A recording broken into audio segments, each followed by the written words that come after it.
होने जा रहा है, ऐसे में आपके द्वारा खासकर कई तरह के कार्यक्रम आयोजित किए गए। आगे 22 जनवरी की क्या तैयारी है? आपके माध्यम से भोजपुर वासियों को जय शंकर प्रणाम, जय सियाराम, पूरे देशवासियों को बड़ी गर्व और उत्साह के साथ हम लोग सभी भारतवासियों के लिए ये पल सुनहरा पल है, जो ऐतिहासिक पल है, और हम सब मिलकर इसके गवाह बनने जा रहे हैं कि त्रेता युग के बाद माननीय प्रधानमंत्री आदरणीय नरेंद्र भाई मोदी जी के नेतृत्व में श्री राम लला का 22 जनवरी को अयोध्या में प्राण प्रतिष्ठा होने जा रहा। मुझे भी अपने गर्व है कि इस कार्यक्रम का जिला संयोजक बनाया गया है भोजपुर का। तो सारे जगह मैं सबसे निवेदन भी करता हूँ, सब जगह घूमता भी हूँ कि आए हम सब मिलकर अपने गांव के मंदिरों को स्वच्छ रखें, साफ सफाई करें और 22 जनवरी को 12 बजे से 1 बजे तक मिलकर पूजन पाठ करें, लड्डू प्रसाद वितरण करें लोगों के बीच में, और संध्या अपने घर में 5 से 11 दीपक जला के दीपोत्सव मनाएं। क्योंकि त्रेता युग में जब लंका से विजय प्राप्त करके प्रभु श्री राम अयोध्या लौटे तो दीपोत्सव महोत्सव का कार्यक्रम चला और आज तक हम लोग मना रहे। राम जी का जो मर्यादा पुरुषोत्तम थे, आप सोच सकते हैं कि एक मनुष्य में राजा का पुत्र जन्म लेने के बाद त्रेता युग से आज तक पूजनीय और सराहनीय उनकी ऐसा काम रहा, एक मर्यादित जीवन शैली लोगों को सिखाए। उनसे माता पिता के प्रति स्नेह, भाइयों के प्रति स्नेह, समाज के प्रति स्नेह, इस तरह का उनसे सबक सीखने का एक जीवन की कला है।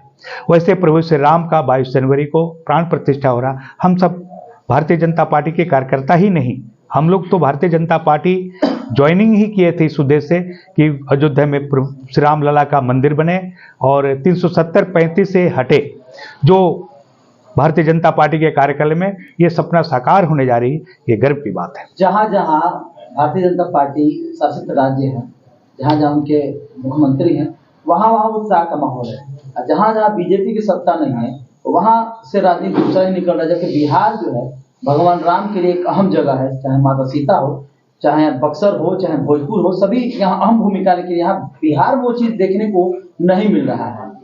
नहीं, ऐसा नहीं है। पॉलिटिकली राजनीति से ग्रसित लोग आपके सामने दिख रहे हैं। आप आरा में देखिए, रमना मैदान से लेकर गांव-गांव उस लोग उत्साहित हैं। बिहार में ऐसा नहीं कि उत्साहित नहीं है। माता सीता का जनकपुर से, सीतामढ़ी से कई ट्रक उपहार स्वरूप प्रभु श्री राम के लिए गया। इवन चांदी सोना का खड़ाऊ तक गया, पहले भी गया है, पत्थर से लेकर कपड़ा तक। अभी कपड़ा और प्रभु श्री राम का स्नान के लिए, जैसे कल 17 जनवरी था, प्रभु श्री राम का अयोध्या में नगर भ्रमण था। नगर भ्रमण के बाद विश्राम करेंगे और प्राण प्रतिष्ठा के 1 दिन पहले उनकी स्नान होगी। वो जल सीतामढ़ी से गया है। ऐसा नहीं है कि बिहार में उत्साहित नहीं, लोग बहुत उत्साहित है। जिस प्रकार से अन्य राज्यों की तुलना में देखा जाए, सरकार की तरफ से वो चीजें नहीं देखने को मिल रही है। देखिए, सरकार को इसमें राजनीति दिख रही है कि बीजेपी अपने फायदे के लिए इस इवेंट को ग्रैंड। कांग्रेस का सीधा सीधा आरोप है कि राम सबके हैं, लेकिन बीजेपी जो है राजनीतिक रोटी सेकने के चक्कर में जल्दी जल्दी प्राण प्रतिष्ठा करा रही है। देखिए, कांग्रेस जो कहती है अपने राम सबके, मैं उनका समर्थन देता हूं। राम तो सबके हैं, सारे विश्व के थे और हैं और रहेंगे।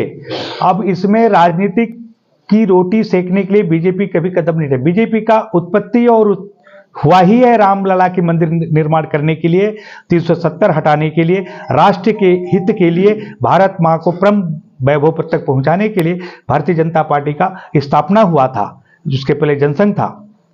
एक सवाल और है, क्या मील का पत्थर साबित होगा 2024 के चुनाव में?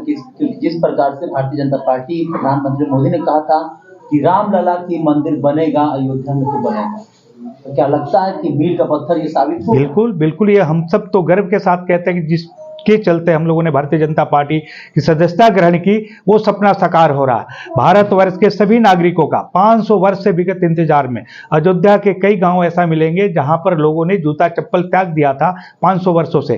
वो IAS भी हैं, वो अफसर भी हैं, नौकरी भी करते हैं, व्यवसायिक भी हैं, खेती भी कर रहे हैं, जूता चप्पल नहीं पहनते, उनकी सपना साकार होने जा रही है। सूरज जी, एक सवाल है कि पहले शंकराचार्यों का विरोध था, उसमें से अब 2-3 शंकराचार्य मान भी गए हैं। उन्हीं में से एक शंकराचार्य का ये बयान है कि यह शास्त्र के विरुद्ध है कि प्राण प्रतिष्ठा जब पूरे मंदिर निर्माण के बाद होना था, तो इसे किस तरह से देखती है? देखिए, शुभ मुहूर्त मिला, शुभ मुहूर्त मिला। सूर्य के उत्तरायण होने के बाद 22 जनवरी एक ऐसा 80 सेकंड का शुभ मुहूर्त मिला। जिन्होंने ये शुभ मुहूर्त निकाला वो कोई छोटे साधारण व्यक्तित्व वाले या पंडित नहीं है, वो पंडित विद्वान है। उन्होंने कुछ अच्छा सोच कर ही निकाला है। और त्रेता युग में ऋषि वशिष्ठ जी के द्वारा राम जी का जब राज्याभिषेक होना था, शुभ मुहूर्त था और तत्काल उनको वनवास मिला। तो वो तो लोग उस समय क्वेश्चन उठाए थे, तत्काल में क्वेश्चन उठता है, प्रश्न उठता है, प्रश्न लगता है कि कैसा मुहूर्त निकला कि राम को राज्याभिषेक होते होते वनवास मिला। लेकिन एक राजा दशरथ के पुत्र से वनवास मिलने के बाद प्रभु श्री राम मर्यादा पुरुषोत्तम राम बने। ये छोटी बात नहीं है। तो ये शुभ मुहूर्त है और ये चिरकाल तक रहने वाला, कई युगों तक रहने वाला मंदिर निर्माण प्राण प्रतिष्ठा हो रही है। और थोड़ी सी कोई निर्माण में कार्य बाधित होगा तो बन 22 जाएगा। जनवरी के लिए अपने जिले वासियों से क्या अपील करें, उस दिन क्या करना है सभी लोगों को? 22 जनवरी से हम सब 14 जनवरी से लेकर 15 जनवरी से सारे जिले वासियों में अपने गांव के मंदिरों को स्वच्छ रखें। ये काम 22 से 21 जनवरी तक है।